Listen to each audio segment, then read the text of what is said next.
Hey guys, welcome back. I just watched Wicked like everybody else, right? And usually when I finish a movie, I have this ritual, right? Where I immediately Google it and everything that has to do with it. And I have to know everything about every actor, just all of the juicy goss and drama and everything. And when I went to do that after watching this movie, how did I never know that the history of Wicked and all this Wizard of Oz business is the most salacious, juicy drama I've ever heard. Okay, that might sound really, really dumb to some people, but I wasn't a theater kid. I wasn't even allowed to watch Harry Potter, y'all. Okay, strict Christian family here. I had no idea that the origins of this movie were so awesome. So it starts from like 1900 when Wizard of Oz was originally written to a reimagining of the Wizard of Oz written in 1993 until we get to what we have now, the Wicked musical. And so I'm just going to take you guys through that adventure. So welcome back, you guys. This is Reese Gray Analyzes, and I'm Reese. On Reese Gray Analyzes, we look at creations and experiences in art, media, music, and even video games to uncover why we think the way we think, question what we believe,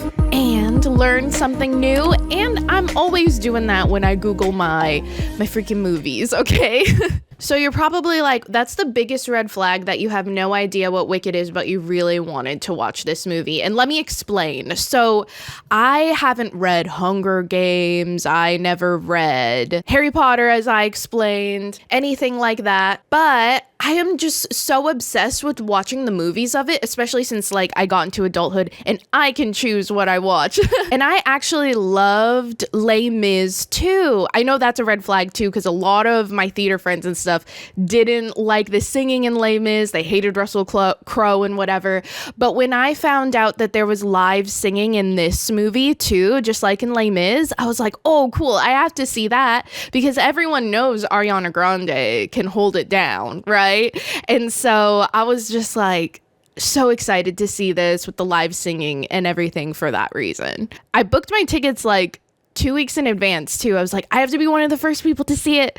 I have to. And it was, yay. So I was like researching where Wicked came from. And then I guess it's based off of The Wizard of Oz, which has 14 books written in 1900. And the Wicked Witch of the East, the Wicked Witch is in only one of the books, the first book of Wizard of Oz, right? And then The Wizard of Oz did have an original play on Broadway in 1903. So I looked to like see if I could like figure out like what that looks like, right? And basically it's like lost media, which makes complete sense because it was a play in 1903. So I couldn't figure out anything about that. But what I did figure out, Broadway existed in New York before the United States was even like founded. So one of the first Broadway style theaters opened in 1732. The US declared independence from Britain in 1776. Did you guys know that? Did you guys let me know in the comments? And then we also had a silent film as well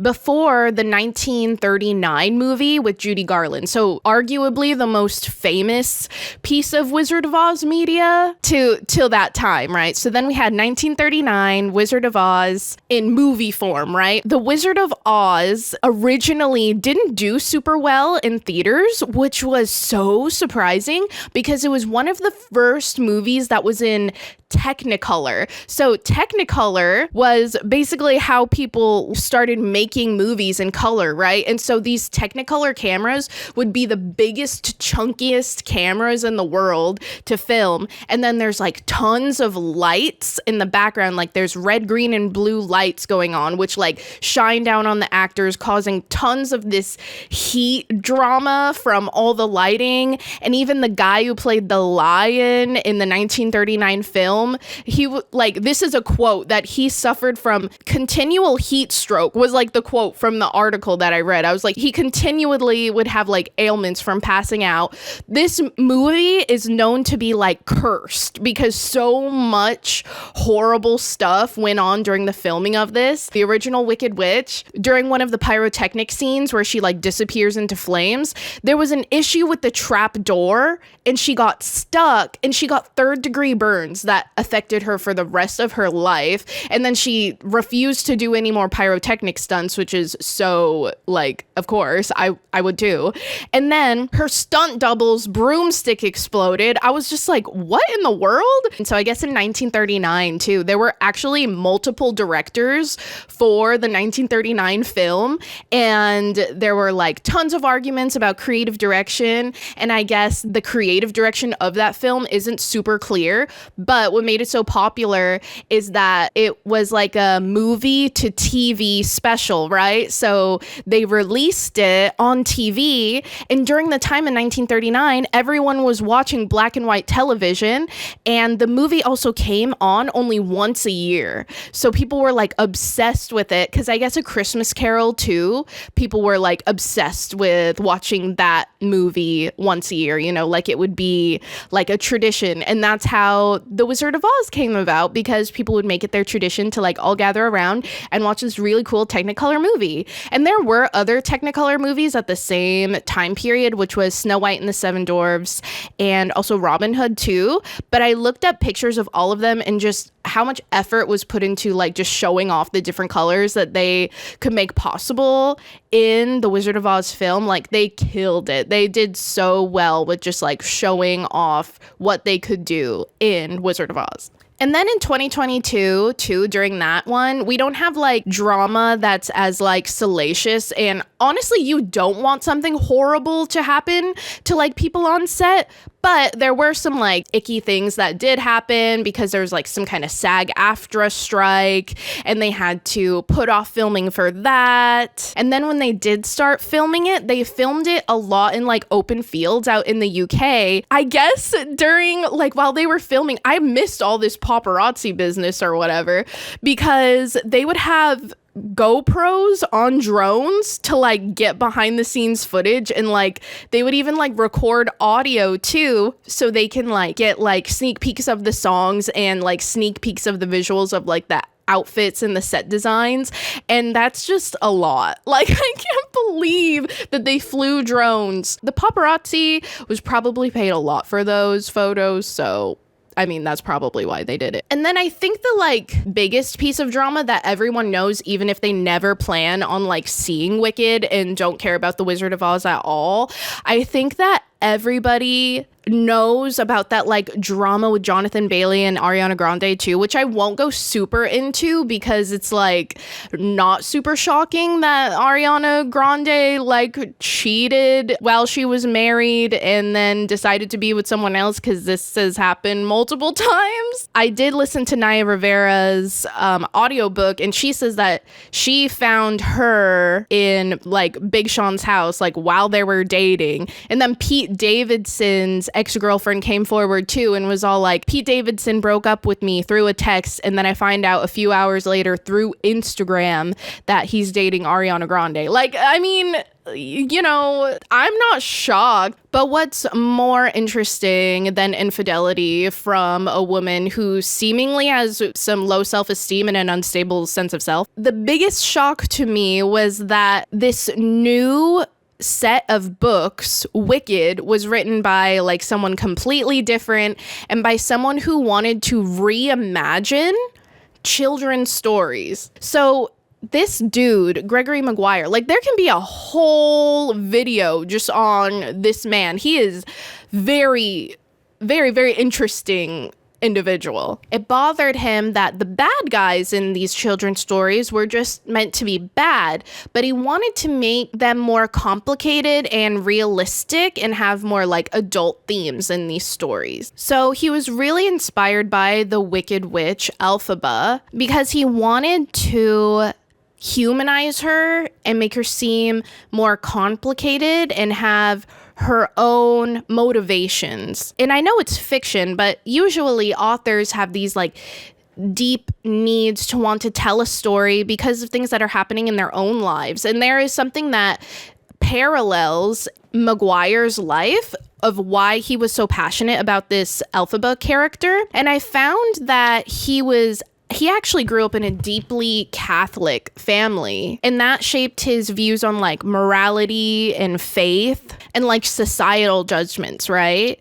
And so he saw Elpheba's journey as like a metaphor for the marginalized identities that like Catholicism and Christianity automatically look down on people's lifestyles for being a part of, and how those people in those marginalized like communities navigate the world that is quick to judge them as wicked without understanding the actual person. And so this really resonated with Maguire and his interest for like challenging these binary notions of like good and evil. And it kind of made her an emblem for like resistance against societal conformity and injustice. But it's not like it has a happy ending either, because I looked up like about the book, and Galinda and elpheba don't like come together, you know, and have like a resolution. Like the Wicked Witch dies at the end. And I really like how it brought us to the notion of like, are people born wicked, or is wickedness thrust upon them, and are they more likely to make certain decisions because they'll always be misunderstood anyway? Like, are they pushed to a point? And that's just very beautiful. And Gregory Maguire, like as a person, is so interesting. I really doubt people want a full video on that, but if you made it this far and you do, let me know. But he's a really interesting person. And people liked this rendition of The Wizard of Oz, of Wicked, so much that when the book came out, it wasn't like a smash hit book, but people did want to make it into a movie like as soon as they read it.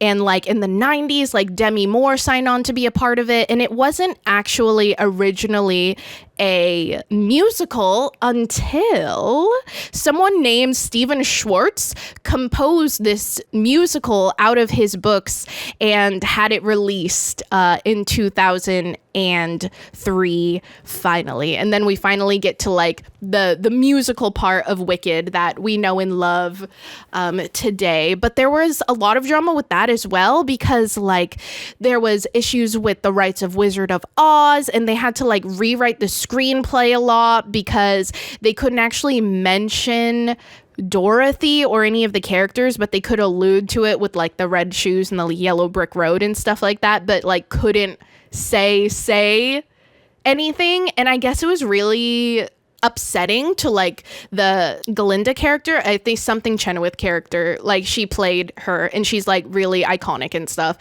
And I guess she was written out of a lot of the scenes and was upset about that. And then the original Broadway actress who like plays Elpheba in the 2003 musical, Idina Menzel, she was like the first person to audition, and like she wore this like green blush to the audition too, and went in with like dirty hair that was like all frizzy like a witch and stuff, and then cracked her note when she was singing her like note in her audition song, and then yelled like fuck, and then she got the part because they loved her for that. They loved her for it. And I think that's one of my favorite little tidbits. And then that Wicked 2003 musical kind of breaks that curse of like people not caring at first for anything that had to do with The Wizard of Oz or these Wicked books, because it was basically like a smash hit off the bat. Because I saw that like by 2019 they surpassed $1 billion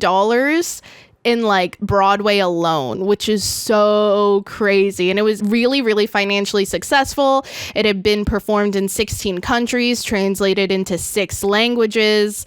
And then we are led to the movie that we have today. And that is just a lot. Can you believe that is just like so dense?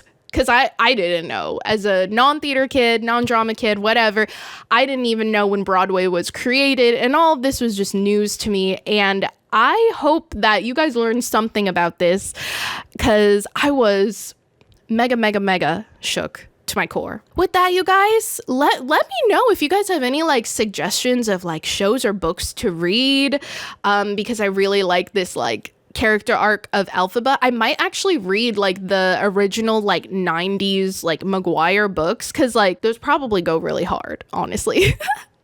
Well, with that, I leave you guys with this.